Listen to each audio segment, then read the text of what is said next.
Let's go on to you, Niall. Well, I'm going to do something that's very unusual on these occasions. I'm going to admit that I was wrong.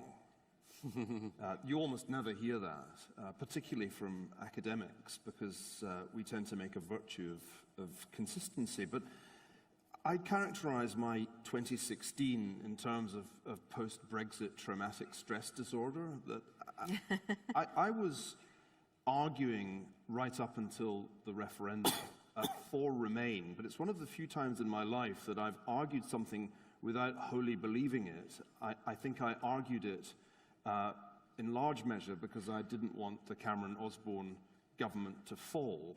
And that wasn't really a good enough basis for making those arguments. The one argument that I would stick with was the argument that it would be like a divorce. It would take much longer than anyone expected and cost much more.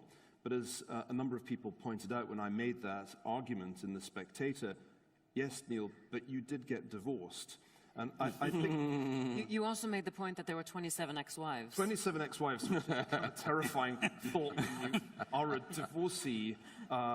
So I still think that's right. And in fact, I saw Howard Shaw yesterday. I said, look, Howard, you were right.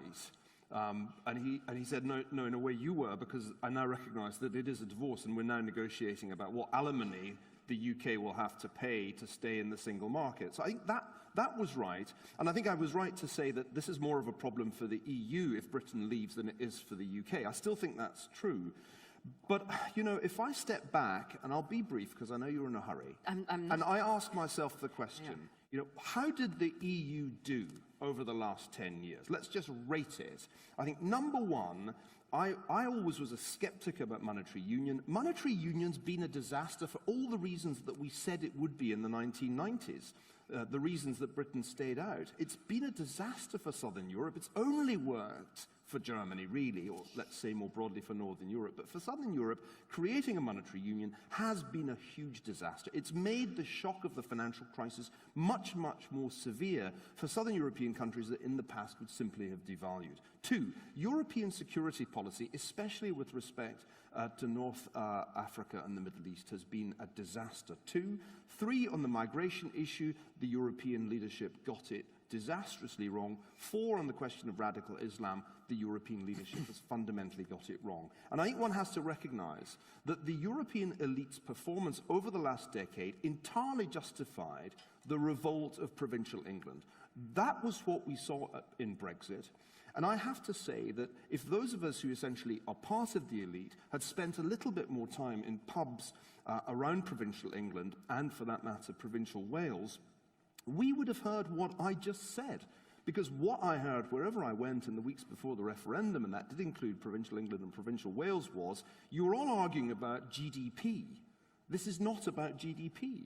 It is principally about the complete loss of control of the EU's external border and what that implies for our country's future. And I really didn't have good arguments against that point. So I've had a kind of awakening. Brexit woke me up, and it reminded me that I needed to pay much more attention to what the non-elite majority of voters were feeling. And on the issue of EU performance, I think they were right. I think the EU leadership had performed so badly that British voters had a right to say, the heck with this. Now, one last point. In the midst of all of this, there's an endless post-mortem about what David Cameron got wrong. I think what he got wrong was not to call the referendum. What he got wrong was when the Europeans made a pathetic offer to him, which essentially meant nothing in terms of the control of immigration, David Cameron should have said, sorry, that's not good enough. I'm going to back Brexit. And that was the great mistake of his career, and it was also the great mistake of my career, because I should have said, when I saw that absolutely risible offer, actually that's not good enough. We should back Brexit. I wish I'd written that column. I deeply regret that I didn't. Okay.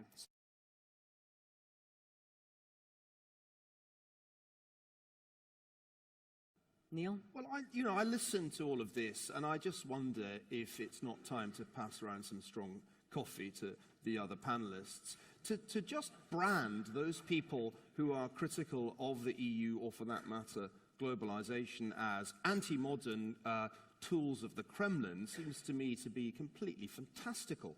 The reality is that the problems that got people to vote Brexit, or the problems that get people to vote for populists on the continent, are not imaginary. They are real, and you don't need Vladimir Putin to make them up. People have a very good reason for saying that immigration ran completely out of control in recent years. Net migration into the UK of over 300,000 a year was not something that people signed up for at any point. And it wasn't just the fault of the previous government, it was in large measure the fault of the Labour government under Tony Blair, that the estimates of what would happen if there was free movement from Eastern Europe were completely wrong by an order of magnitude. You can't say that it is a fantasy to be worried about immigration when more than 1 million people poured into Germany last year as a result of Angela Merkel's reckless decision-making on that issue. And let's not pretend they were leaving. Let's not forget, they weren't leaving North Africa and the Middle East because of a natural disaster. They were leaving because of a geopolitical disaster in which the European Union played no small part. Now, we need to recognize the reality of people's concerns. The killer question when I traveled the country before Brexit, and the one that I did not have a credible answer to, was this. Hey, tell me about that 1 million people who've just come from the mainly Muslim world into Germany. If they're given German passports, can they come here? And the answer was yes. There was no other answer you could credibly give. Not for about 8 years. No, let me finish. People, in my experience, were voting not so much about immigration to date.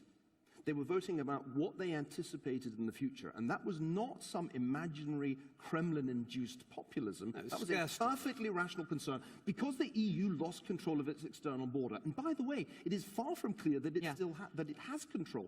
If Mr. Erdogan decides to reopen the gates, we will be contending with exactly the same problem that we saw in 2015, in 2017. So I don't think the European elites yet have a credible answer to the legitimate concerns of ordinary people about a globalization that has frankly run out of control. People are not arguing for no globalization, they're not arguing for no immigration, but they're saying it had got out of control, and I think they're right. To say that that's just anti-modern is the kind of condescending thing that European elites have been saying for much too long, and not surprisingly, people say, go to hell, when they hear that kind of patronizing tone.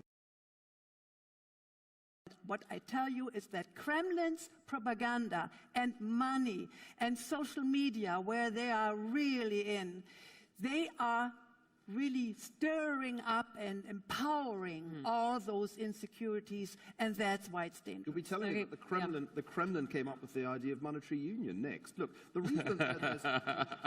reason there's massive unemployment, youth unemployment in Southern Europe, is that there was a completely misconceived project of monetary union that took no account of economic realities, namely the differentials in productivity between Germany and Southern Europe.